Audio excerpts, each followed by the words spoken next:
ముకుంద వారసత్వం నుంచి పుట్టిన బంగారు అద్భుతం Purvi gold diamonds and silver November 1న కేపీహెచ్బీలో గ్రాండ్ ఓపెనింగ్.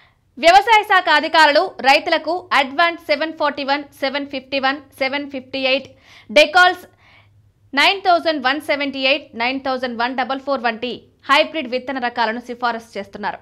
ఇది మధ్యకాలిక రకాలు కాగా తక్కువ కాలంలోనే అధిక దిగుబడులు ఇస్తాయి. మొక్కజొన్న పంటకు నల్లరేగడి ఎర్ర నేలలు అత్యంత అనుకూలం. విత్తనం నాటే ముందు విత్తన శుద్ధి తప్పనిసరి. ఎరువుల యాజమాన్యం కూడా కీలకం. 1 ఎకరాకు 30 కిలోల నత్రజని, 50 కిలోల పొటాష్, 20 కిలోల జింక్ సల్ఫేట్ వాడాలని అధికారులు సూచిస్తున్నారు. పంట విత్తిన 30 నుంచి 35 రోజుల్లో తగిన తేమతో ఎరువులు వేయడం ద్వారా మంచి ఫలితాలు వస్తాయి. అయితే రబీ సీజన్లో గులాబీ కాల్చడం, తొలుచు పొరుగు ప్రధాన సమస్యగా మారుతుంది. దీని నివారణకు మోనోక్రోటోఫాస్ 36 లేదా క్లోరం ట్రినిలిప్రోల్ వాడాలని నిపుణులు సూచిస్తున్నారు.